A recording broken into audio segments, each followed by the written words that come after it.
My job is to be the calmest voice on the worst day of someone's life. But I want to tell you about the one call that made me the one in disbelief. It wasn't a fire.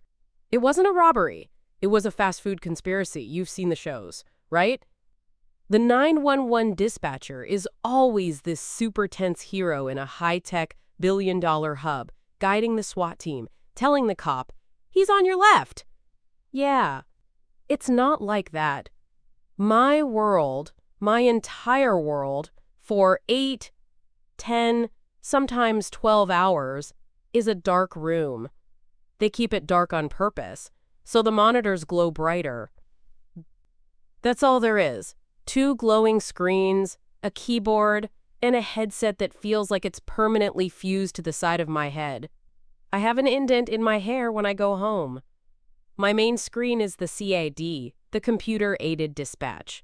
It's a wall of text, incident reports, officer statuses, call locations. The other is for maps. The only sound, most of the time, is the low electrical hum of the servers and the clicking of a dozen keyboards. That, and the smell of stale coffee. The pot in the break room has been cooking since 5 a.m. It tastes like battery acid, but you drink it. You drink it because you have to. The outline you read in training, the one that says triage, that's the only part that's real. That's the job. The job isn't saving lives. The job is information management under extreme duress. You're an emotional filter. You're listening to pure, unfiltered panic. The worst day of someone's life, and your one and only job is to pull 3 facts out of it. Where are you? What is happening? And are weapons involved? You take the panic in, and you output cold, hard data for the officers or the fire crew. You sit there in the dark, and you wait for the beep. That sound. It's a sharp, digital beep that cuts right through the quiet. And that beep is a lottery. It could be a house fire, a 5-car pileup on the freeway, a break-in. You learn to compartmentalize. You have to. You wall off the last call, the one with the woman screaming, to take the next one, which might be a guy who hit a deer. You have to stay flat. But nothing, and I mean nothing, in the training manual prepares you for the sheer, weaponized absurdity of the general public. It's a slow Tuesday afternoon. Too slow. Any dispatcher will tell you the slow days are when the weird ones come out. It's like the universe gets bored and decides to mess with us. The line beeps. I tap the screen. My voice goes into the script. You always use the script. It's your anchor. 911. What is the location of your emergency? And I get nothing, just dead air. I can hear, is that breathing? And then a whisper. It's so faint, I have to crank the gain on my headset. My heart kicks up. Instantly. This is training. This is protocol. A whisper call is one of 2 things.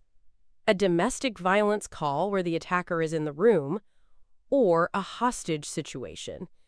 This is high priority. My fingers are already flying on the keyboard, flagging the call, alerting my supervisor. I lower my own voice. You mirror their tone. Sir? Are you in danger?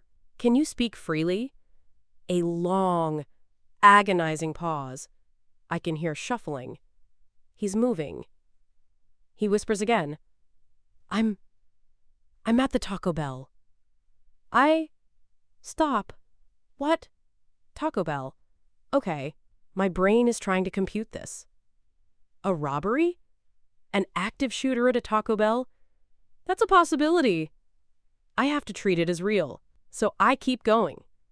Sir, what is the emergency at the Taco Bell? Is there a robbery? Is someone injured? Is there a weapon? Another pause. The silence stretches. He whispers, no. Okay. No is good. It's the guy. The employee. Okay, sir. What about the employee? I'm still thinking maybe the employee has a knife. Maybe he's threatening him. Is he threatening you? Does he have a weapon? He's being really rude. I just sat there. I physically hit the mute button on my console. I had to, because I honestly didn't know what to say. My supervisor, a guy named Owen, was walking the floor. I just pointed at my screen and mouthed, Taco Bell. He just shook his head, didn't even break stride, and kept walking. He didn't even want to know. I unmuted.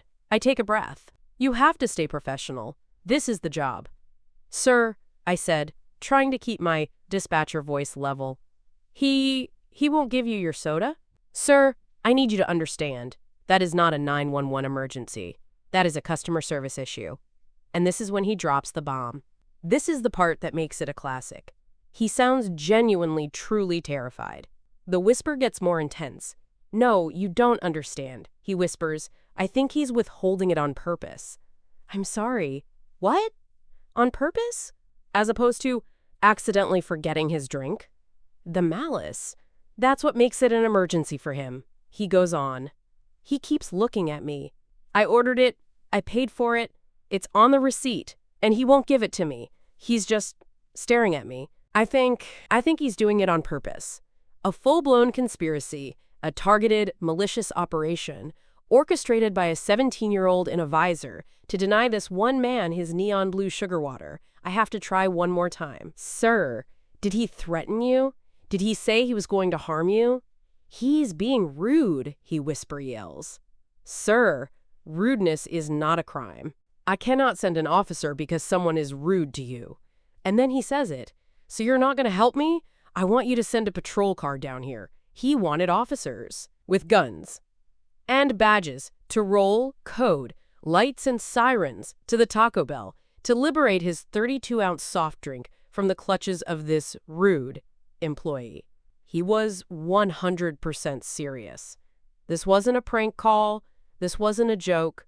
This, to him, was an emergency that required state intervention. I finally just had to cut it off. Sir, we are not sending officers for your drink. This line is for life or death emergencies. Call the store manager. Or just get a refund and go to a different Taco Bell. There was a long, offended silence. And he hung up. He probably thought I was in on the conspiracy too. Part of the big soda cover-up. Look, we laugh about it. We tell the story in the break room. It's a legend. The Baja Blast conspiracy. But that is the insider secret of this job. That's the part they don't show you on TV. We aren't just here for the bang, bang, shoot, shoot stuff. We are, far too often, the National Complaint Department. We are the catch-all for every minor inconvenience, every bad day, and every single person who has completely lost the ability to handle basic human conflict. People call 911 because their neighbor's music is too loud. They call because their pizza is late. They call because their power went out. They call, like this guy, because of a soda.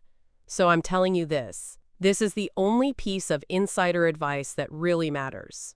Please, for the love of God, do not call 911 because your food order is wrong. Do not call us because someone cut you in line, or was rude to you, or looked at you funny.